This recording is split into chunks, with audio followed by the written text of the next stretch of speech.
Moje vodolije, dobrodošle na kanal Duhovna alhemija i tarot. Radimo tarot prognozu za drugu polovinu juna. Vidjet ćemo kakve su mogućnosti i kakve energije stoje na vašem polju novca, financija, ljubavi, ali ovako i generalna energija, kako se vi osjećate i što možete da preduzmete u tom smislu. Hvala vam što mi dajete svoje poverenje i mene birate za svog tarot tumača. Hvala što pratite kanal, lajkujete video, ostavljate sve komentare, sugestije i predloge. Hvala svima vama koji naručujete coachinge, lične tarot čitanja, reiki i peat tretmane i koji radite sa mnom 1 na 1. Ukoliko ste zainteresovani za te opcije i mogućnosti, informacije o svemu možete da pronađete u opisu ovog videa. Pre nego što krenemo da čitamo tarot, još jednom ću vam skrenuti pažnju da su u pitanju generalno grupna čitanja, tako da sve što budem rekla ne mora da rezonuje sa vama i vašom trenutnom životnom situacijom. Ukoliko se ne pronađete u predikcijama za svoj znak, odgledajte tumačenje za poznak ili mesec. Idemo sada da čitamo tarot za sve vas koji imate sunce, mesec ili poznak u vodoliji. Da vidim kakva je energija, najpre na polju financija i na polju karijere. Šta vam stoji?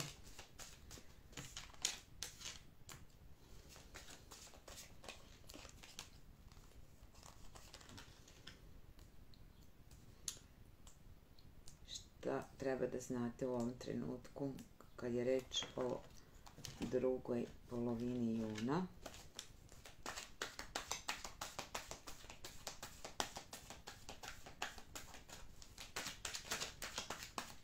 Da izmešamo.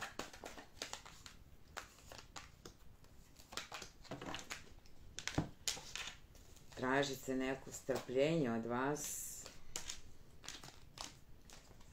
Ćemo lagano, idemo redom. Imate dosta velikih arkana, samo da vam kažem, što je dobro. Neka sudbinska i bitna dešavanja kod vas u drugoj polovini juna. Još jednu kartu iz ovog špijela. Ispada. Izletela mi je sama karta, da vidimo šta vam je izletela. Aha, petica pentakla, dobro. Idemo ovako. Ono što mi dolazi prvo jeste da negde idete. Tranzicija neka, vaša energija, karta, vidite vaš znak ovde vodolije, koji kaže da vas umiljuje voda, da čini isceliteljsko, da ima isceliteljsko dejstvo na vas, da se negdje otvarate u toj nekoj srčanoj čakri, smirujete se nakon neke oluje koja je ovde Boga mi bila, nekog teškog rata, otpuštate, osjećate se te strahove, dolazi do olakšanja, stabilnosti. Možda ste sklodni tom eskapizmu, bekstvu. I da sad možda ste isto imate želju da odete na neko putovanje, na neki put da pobegnete možda iz svoje kože. Negde vam falite neke radosti, zaigranosti, to ćete sebi da date. Mislite da prošlost sad vrši neke utice na vas kad je u pitanju posao, kao da se možda ste već nalazili u ovakvoj nekoj situaciji poslovnoj, da osjećate neko neprijateljstvo, možda da vas neko špijunira, laže, izaziva neke rizične situacije i okolnosti, tako da malo pripazite jer nisu svi prijateljski nastrojeni prema vama, ali mislim da se vi vraćate negde u svoje gnezdo, u tu energiju sigurnosti i zaštite. Napravit ćete neki potez, u zavisnosti naravno od vaših životnih prilika, vi to pretumačite, koji će vas vratiti nekim svojim korenima, ili će vam neka osoba koju čak znate iz detinjstva nešto pomoći na poslovnom planu. U energiji ste carice koja ume da brine i o sebi i o drugima, tako da ćete sebi pobrinuti da iz ove situacije izađete sa što manje udaraca i modrica u kojoj se nalazite ukoliko imate neki izazovan poslovni period ili se možda premišljate čak i da date otkaz jer mislite da ovaj posao nekako vas previše troši. Ući ćete u tu neku analizu, prije vam neka samoća, mislite ipak da sad nije vreme za odluke, čekate septembar da nešto definitivno presečete i odlučite, prelomite preko, ne mislite da nije dobro da lomite preko kolena sad u ovom trenutku, iako ste poprilično u toj nekoj energiji žrtvovanja običnog čoveka i potrebno je da promenite način na koji gledate na stvari. Takođe, ovog meseca možete da osvestite da je potrebno da nekad prihvatite i tuđu pomoć. Znači, da se otvorite za to da vam drugi ljudi pomognu u životu, da uđete u tu negoju propuštanja, dopuštanja, da ne morate sve sami. Takođe vam stoji karta ove kraljice kupova koja je simbol emocionalne zrelosti.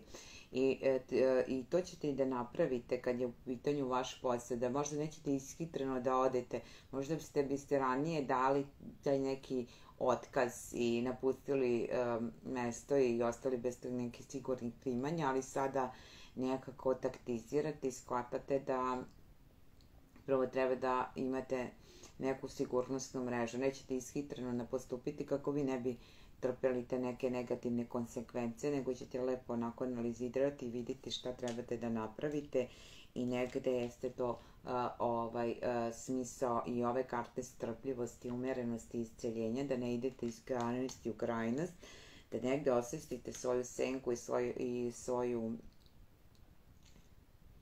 neku podsvest, možda neku svoju tamnu stranu, da negde i vi možda prizivate neke komplikacije kada želite negde da odete, kao da se osjećate sapeto zapravo, kao da mislite da radite nešto što ne iskorišćava u potpunosti vaš potencijal i pitate se šta možete da napravite da izađete iz tog kalupa u koje ste se lepo smestili sami zbog te neke finansijske sigurnosti. I vidim da poboljšanje na tom materijalnom planu, počeli ste više da zarađujete, ali više i trošite. U tom smislu je poboljšanje što ćete moći malo da odahnete i svesni ste bar toga da su vam prihodi veći od rashoda, od tog nekog egzistencijalnog minimuma i svih materijalnih obaveza koje imate, pa se u tom smislu lakše diše i možete sebi možda da priuštite neke stvari koje će vas potkupiti da izdržite do ovog septembra. Znači, neka putovanja, neke kratke predahe, neke lepe stvari koje će vas izmisliti iz ove energije žrtvovanja, jer vam je to potrebno da priuštite sebi neki izlazak iz te rutine koja vas guši. Ajde da vidimo šta, drage moje vodolije, vas čeka na ljubavnom planu, kakva je tu situacija.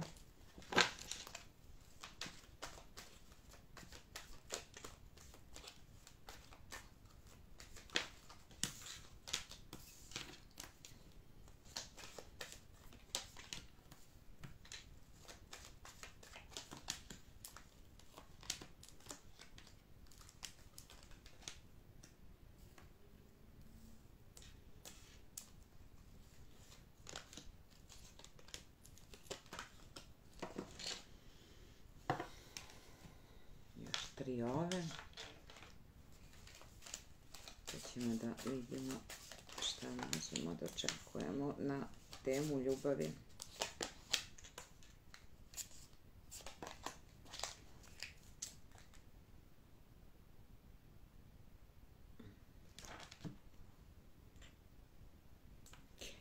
Ono što vidim kod vas, to je neki utisak da vas život gazi na tom ljubavnom planu i da se ono do čega vam je stalo vama izmakne i da nekako završite sa osobom koja je utešna nagrade. To je neka priča koju sami sebi pričate u nekom trenucima nekog, kako da kažem, melanholije i apatije, nihilizma, koje ste takođe skloni, međutim, Mislim da ste savršeno negde prihvatili osobu sa kojom ste trenutno, onda ste shvatili da nije ona nikakva utešna nagrada, neko ko vam je doneo neku stabilnost u život i emocionalnu zrelost i da zapravo imate ovaj flash over koji kaže da je sve u našoj glavi. Kako mi tumačimo, kako mi nekom događaju damo predznak, onu fusnotu, šta je za vas to utešna nagrada ili osoba s kojom ima harmonični odnos za neke od vas. Znači, neki od vas su nihilistični i možda imate te momente kad ste zaista ni na nebu ni na zemlji. Za vas koji počinjete novi odnos, dolazi vam osoba koja je po vašoj meri u smislu da je emocionalno zrela, ali ima i tu neku magičnu komponentu, imamo kartu mađioničara, znači nije vam dosadna, nije samo nešto uobičajeno, nego ima tu neki X faktor koji je vama jako, jako bitan i onda ste spremni čak i na neki kinky odnos i da prepustite da neko dominira sa vama, ne bi li vam samo bilo zanimljivo i ne bi li se vi tu negde igrali i ispitali u krajnjoj liniji svoje limite. Ovdje vam dolazi osoba poput vas, znači imamo dve štape, znači imate utisak da ste sa nekim ko može da vam preparira i ko vam negde odgovara, negde ste posve isti, negde različiti, iako vi često doživljavate ovu vašu osobu kao emocionalno nezrelu osobu i kao da ste vi mnogo više prošli i osvestili u svom životu od njega i možda je malo i mlađi od vas ili mlađi u odnosu na vaše uobičajene partnere, shvatate zapravo da je ova osoba mnogo zrelija od vas i da ona nije sklona tom bekstvu u kom ste vi bili skloni, da nekako bežite od svojih emocija i da idete možda iz veze u vezu. Ova osoba nekako na drugačiji način to hendluje. Mislim da ste spremni da oprostite neku prevaru iz prethodnog odnosa, neke osjećaje iluzije i da sad zaista počinjete iznova otvorenog srca i sa osobom s kojom imate budućnost, gde ne osjećate tu neku anksioznost koja je bila prisutna u prošloj vezi. Znači, negde osveštavate da ste napravili zdrave izbore, možda i po prvi put u životu, sa osobom s kojom ste trenutno ili s kojom ćete otpočeti trenutno. I negde mislim da je potrebno da sednete, porazgovarate sami sa sobom i da nađete tumačenje vašeg odnosa koji vas podržava, da ne obezvređujete ono što imate i da ne shvatate zdravo za gotovo, jer da nemate tu uvek želju da ispravljate druge, držite revolucije, nekad nije vreme za revoluciju, očigledno je sad vreme za evoluciju, bar kad je ljubav i posao u pitanju kod vas i da negde dođete do nekih priča koje vas podržavaju, a ne sabotiraju i kad je reč o ljubavi. Nadam se da vam je ovo koristilo što ste čuli. Idemo dalje.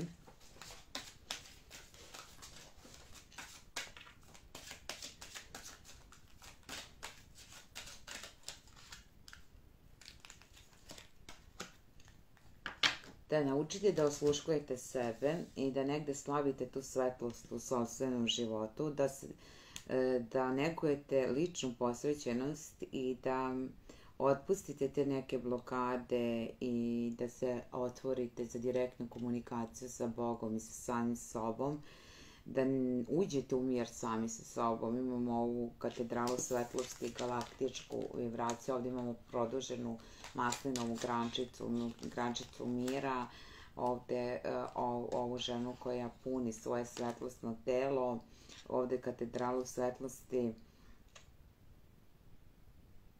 Otpuštate neke obrasce koje su vas sputavali i frustrirali i negde shvatate da ste prešli igricu, možda i nesvest, sa nekim, kao da ste imali taj neki blagi puš od strane Boga, univerzuma i da ste nekako se okolnosti tako složile da vas i podrže, da vi možda ne bi svesno napravili takve izbore i odluke, nekako možda je to bila linija manjeg otpora u tom trenutku, ali je bila isceljujuća za vas.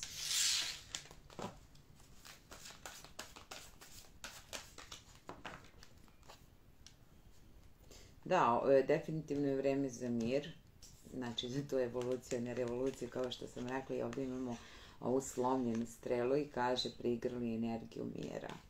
Prigrali energiju mira i ukoliko si u tom nekom miru, to je mnogo bolje nego da si u toj anksioznosti i strahu u kome si možda živela ili živeo u prethodnom odnosu gde je bilo sve tako neizvesno i kinki, tako da uživajte u toj energiji mira i dajte sebi pravo da osetite taj mir jer ga zaista zaslužujete i treba vam da bi se iscelili. Svi mi težimo tom miru.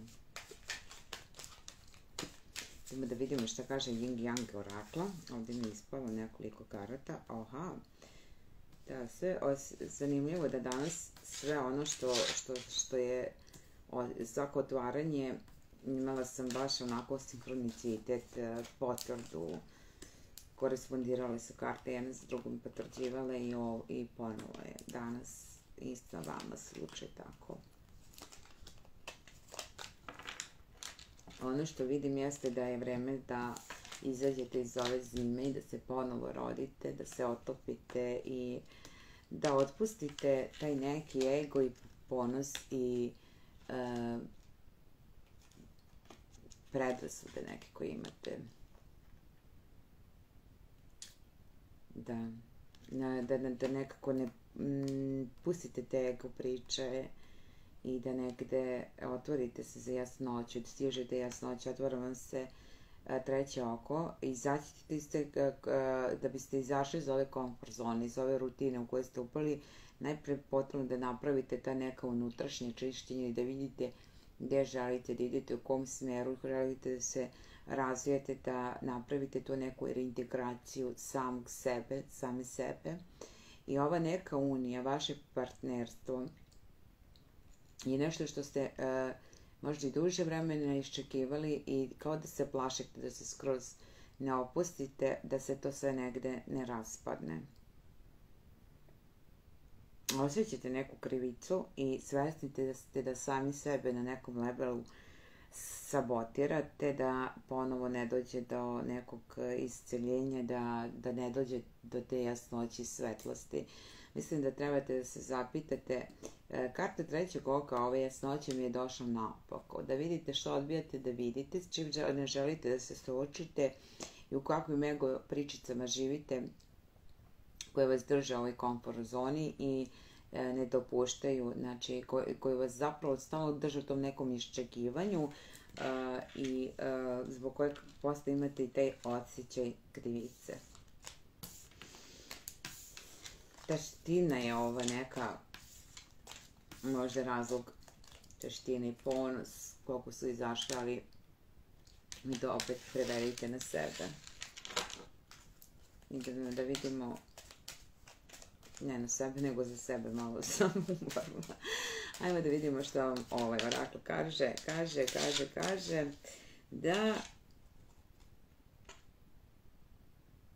pojačate svoj unutrašnji mir. Znači, zaista ono što vam je neophodno za drugu polovinu juna, to je taj neki mir i da to nekako bude vaše vođstvo, ono što vam daje mir i što vas negde smiruje i stavlja u taj vibe da to prigrlite i sve ono što vam remeti, oduzima mir, da to lagano odstranite iz svog života. Negde vam savjetuje se, imali smo onu kartu pustinjaka, neka samoća, da biste došli do ove jasnoće i da malo, ne da analizirate sad sve iz mozga, nego da možda se rukovodite i svojim osjećajima i da nekako shvatite da je ta pauza i taj mir itekako bitan, da u krajnjoj liniji i svaki rat vodi ka miru. To mu je neminovnost. Tako i kod vas. Da prestanete ratujete sami sa sobom i da se pomirite sa sobom, pa ćete onda lako sa svetom oko sebe. Eto, to je bilo tumačenje za vas, drage moje vodolije. Nadam se da je rezonovalo sa vama. Lajkujte ukoliko vam se dopalo. Napišite svoj komentar kako ste doživjeli ovo čitanje. Dajte možda i neki predlog za neke nove teme. Ukoliko vam je potrebno neko vođstvo, savjet Tu sam da napravim za vas tarot analizu, coaching ili neki energetski tretman. Možete mi pisati na broj koji se nalazi u opisu videa. Ja vam šaljem zaista dobre vibracije, svetlost, mir i radost i vidimo se uskoro ponovo u nekom novom videu. Pozdrav!